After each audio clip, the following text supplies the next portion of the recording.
a blessing to be able to come together as a family to worship God together. If you are here as our guest this morning, we want you to know how thankful we are for your presence. We are just a family of believers who work and serve together for the kingdom. And we are just blessed to have moments like this when we can come together to worship and praise together. The singing today has been beautiful. I also wanted to mention, for the sake of some who have come in recent weeks, that back in January, we began a program where we have been reading through the Bible together as a family. We have schedules available. They're on our church app as well as our website. We have them available in paper form here at the back of the auditorium. And we are encouraging everyone to read their Bibles daily. And we've been reading through the Bible together as a family. And we've been using our Bible class and study times and our worship times to reinforce the things we've been reading. We worked our way through the Old Testament, and we had here on the stage all the different Old Testament scenes as we walked through these different things. We have now made our way into the Gospels, and we have now reached this week to the end of the Gospels where we are looking at the final days of Christ. And so this is what is depicted for us here. This is our last set that we're going to have for this series. We have here the depictions of what we're going to be talking about this week and next week as we close out looking at the Gospels and we begin then reading into the book of Acts. But it has been such a blessing to come together as a family, to study God's Word together, and but to also just read together as a family. And so we want to thank everyone who's participated and has been a part of that, and I know it has been a blessing to you. I want you to look here on the screen with me. There, on your left, you see a picture of what was probably at one time a pond, right? Right now it's a puddle. A big puddle, but it's a puddle. The reality is this body of water is only as good as how it's fed. It's totally dependent on rain. It's totally dependent on water coming down to fill it up. If water is not constantly coming down to fill that hole, it is going to dry up. But even if there's lots and lots of rain, that pond is only going to get so big. It has limits. It can only get so big, and it is limited by its surroundings, and it can easily be contained. But there on the right, you have a picture of the ocean. The ocean is vast. It just goes and goes and goes. There's no way we can adequately measure the amount of water that is in the ocean. And the ocean is constantly being fed from all kinds of sources. It's not dependent on a single rain because it is constantly being fed, and it is vast, it is endless, and it can't be measured. And this morning, as you look at these two pictures, my question for you is, which of these two pictures represents your understanding of love? Which two represents your understanding of love? I'm afraid that a lot of people see this as what love is. In other words, I will love you as long as you're constantly feeding me. As long as you're constantly meeting my needs, I will love you, but my love has limits. And my love's only going to be there as long as it's being nurtured and fed and my needs are being taken care of and you don't cause too many problems. Then my love's going to be there. But it has limits and it's only going to grow so big. Is that your understanding of love? Or instead, do you see love as something that is vast, that can't be measured, that is not limited by circumstances, and is not limited to what comes into it, but it is constantly giving and providing. This morning, we are going to examine the deepest expression of love ever demonstrated. And of course, that is Christ's sacrificial death on the cross. No, never in history has such love been shown. This morning, our text is going to be John chapter 9, beginning in verse 16. And as we walk through this passage, we witness not just a historical event, but the ultimate definition of what it means to love with a sacrificial love. And this passage calls us to walk in that same love. It calls us to walk in that same sacrificial love, to live our lives reflecting the same selfless devotion that Christ has showed us. See, what Christ is doing here is he is showing us what true love is. He's calling us to do the same. We are called to walk in his steps. That includes to love the way that Jesus loves. And so as we walk through the story today, we're going to see three specific things that sacrificial love is and does. And the first one is found beginning in verse 16, and that is that sacrificial love endures suffering for the sake of others. You see, the word sacrifice itself is the idea of giving up for the sake of something. And so sacrificial love endures suffering for the sake of others. Now that's contrary to what we're kind of raised and taught, right? We're taught that we don't want pain, we don't want suffering, and if someone causes pain and suffering in our lives, we're supposed to kind of get rid of them. We don't want that in life. And yet Jesus teaches us something very different. Let's begin in verse 16. We're going to read through verse 18. At this point, Jesus is facing his crucifixion, and it says, so he delivered him over to them to be crucified. So they took Jesus, and he went out bearing his own cross to the place called the place of the skull, which in Aramaic is called Golgotha. There they crucified him, and with him two others, one on either side, and Jesus between them. Here we're told that Jesus is delivered to be crucified, and he is called on to carry his own cross. The very thing that was going to be used to take his life, he had to carry that to this hill, to Golgotha. He carried that knowing that in just a few moments he would be laid upon it, and he would be sent to his death. You know, true sacrificial love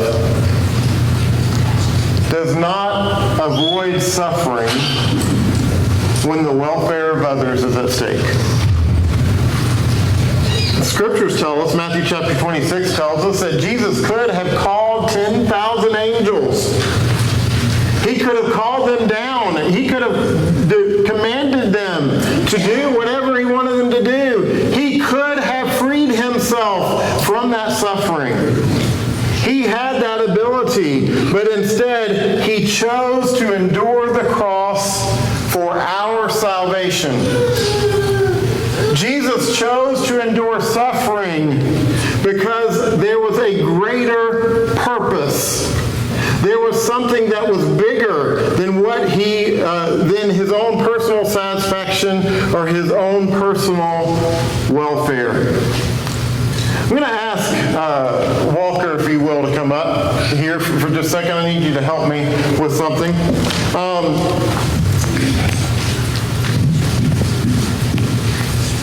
If you will, Walker, just stand right there for me. And I need you to just put your hands straight out like that for me. Put them a little closer together. There you go.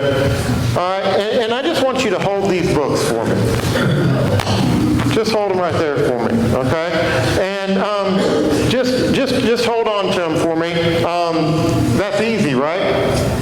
It is at first, right? It's easy at first. It's not too hard, but are you starting to feel it now? Not yet? Okay. Give it time. Give it time. Eventually, he will start to feel it. Now, I know Walker and he won't admit it, but he will eventually start to feel that, right? Here's the thing. He could drop them. Don't, but he could. He doesn't have to hold them. It's not a requirement. He's choosing to do that. He's choosing. Thank you, Walker. He's making that choice, right? I want you to imagine on a much bigger scale, on a scale that we can't even begin to understand.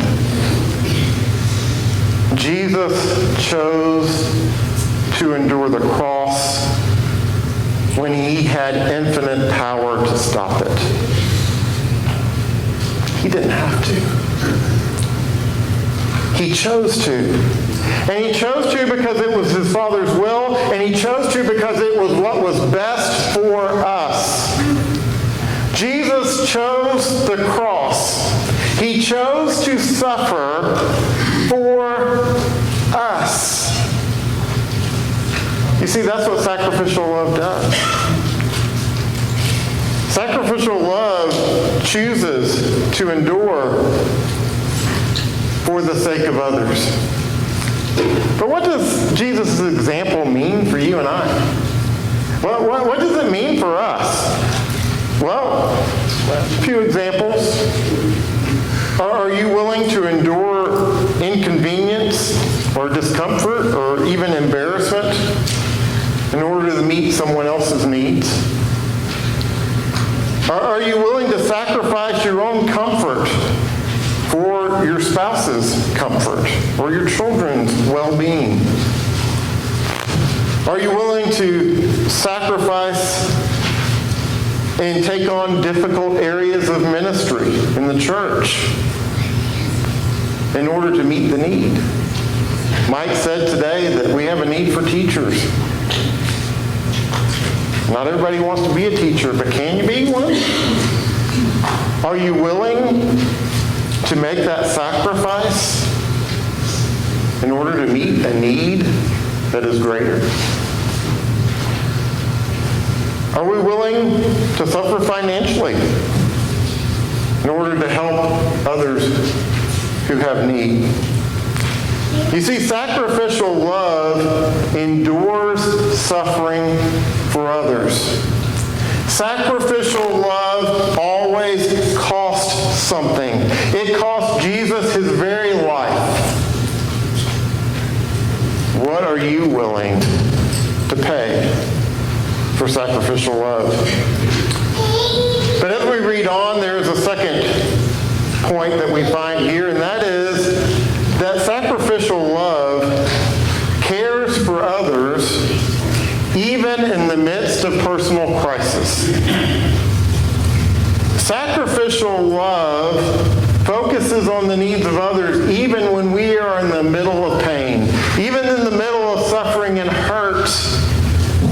You know, I'm the type of person that when I am hurting, I want to be left alone. My wife will tell you this. If I'm sick, if I've been hurt, let me go in my room and shut the door. Leave me alone. Why? Because I want to wallow in my suffering. All right? I want to deal with it on my own. I want to handle it. And guess where my focus is? On suffering. Let's look at what Jesus did. Let's pick up in verse 25. We're going to skip down to verses 25 through 27. Jesus is on the cross at this point. And it says, "But standing by the cross of Jesus were his mother and his mother's sister, Mary the wife of Clopas, and Mary Magdalene. When Jesus saw his mother and the disciples, whom he loved standing nearby, he said to his mother, 'Woman, behold your son.' Then he said to the disciple, 'Behold your mother.' And from that hour the disciple took her to his own home." You see, even while Jesus was dying in agony, his focus was not on himself. At one point he says, "Father, forgive them, because they don't know what they're doing." And in this moment he looks down to his mother and he sees her need. He sees that there's no one to meet her needs and care for her. And so he asks his friend, his disciple, to take her in and to treat her as his mother. You see, Jesus was focused on others in the middle of his crisis. Sacrificial love looks beyond personal pain to care for the needs of others. And that is the exact opposite of what we tend to do.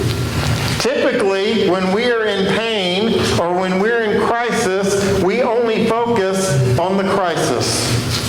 Our life is all about the crisis. We go into, have you ever heard the term crisis mode? Right? That's what we do. We go into crisis mode and everything becomes about that crisis and we can't focus on anything else. Did Jesus go into crisis mode? He went into service mode and kept meeting needs. You see, when we're in the middle of crisis, we have a hard time seeing anything else because it's just the worst. There's nothing worse than our crisis. And the reality is, we have a tendency to try to rank suffering. And I, as a minister, I've had a couple of periods in my life where I've been going through a little bit of suffering. We had a point where we lost a child, and we went through great suffering during that time. And what I found is that people would come to me, who would typically come to me for help, and they would say, "Bill, I hate coming to you with this minor thing because what I'm going through doesn't compare to what you're going through." And I would always stop them. Because number one, taking my mind off my crisis helps me. But also, if pain is pain. We can try to rank it, but if you're suffering, you're suffering. And we need to get out of this business of trying to rank people's suffering and thinking somebody's suffering worse than somebody else. Hurt is hurt, pain is pain, suffering is suffering. And we all deal with these things, and what happens though is we get caught in the middle of our crisis and we can't see anything else. And it seems almost unnatural for us to focus on the needs of others when our personal suffering is so overwhelming. But the question this morning is, what does it take to think of others when you're in crisis? 2 words: sacrificial love. That's what it takes. What does it take to focus on the needs of others rather than getting all caught up in our own crisis? Sacrificial love, using Jesus Christ as our example.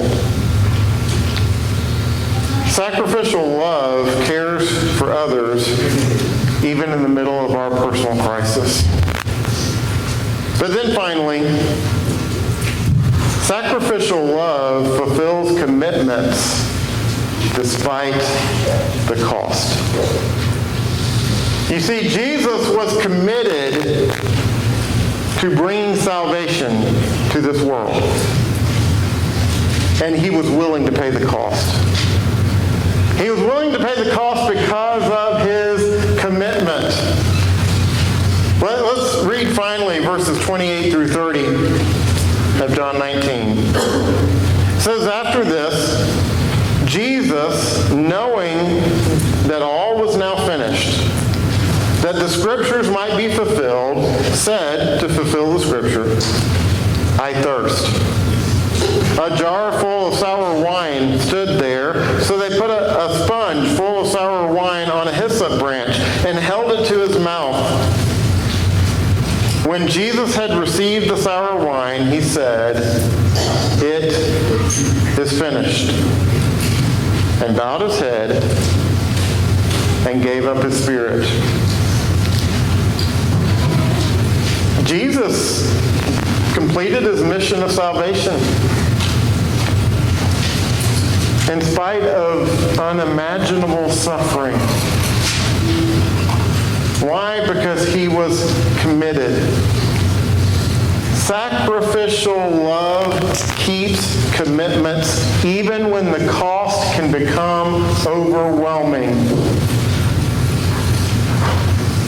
I want you to imagine that you're watching the Olympics on television. And we've probably seen examples of this in the past, but I want you to imagine you're watching a marathon race on the track. And the runners, they take off, they're running down the track, they're running to the finish line, and there's one guy, he's out in front, but he slips and twists his ankle and falls to the ground, and everybody runs past him. Now picture this man getting up and hobbling in pain to the finish line. He didn't have to. He could just quit. It would have been a whole lot easier. But he does whatever he has to do to get to the finish line. Why? Because of commitment. You see, he was committed not to win, he was committed to finish. And that's what he did. Jesus had an infinitely more important finish line, our salvation. That was his finish line. And so the question this morning is, what about us? What is it that we're committed to, and do we keep our commitments to God even when it becomes difficult? Do we honor our marriage vows during the hard seasons of life? As Christians, do we fulfill our ministry commitments even when we don't feel like it? Do we continue sharing the gospel even when we've been rejected again and again and again? You see, sacrificial love fulfills commitments even when it seems impossible, even when it's just so hard. And so this morning, here's the challenge. Christ's sacrificial love on the cross sets a standard for how we are to love others.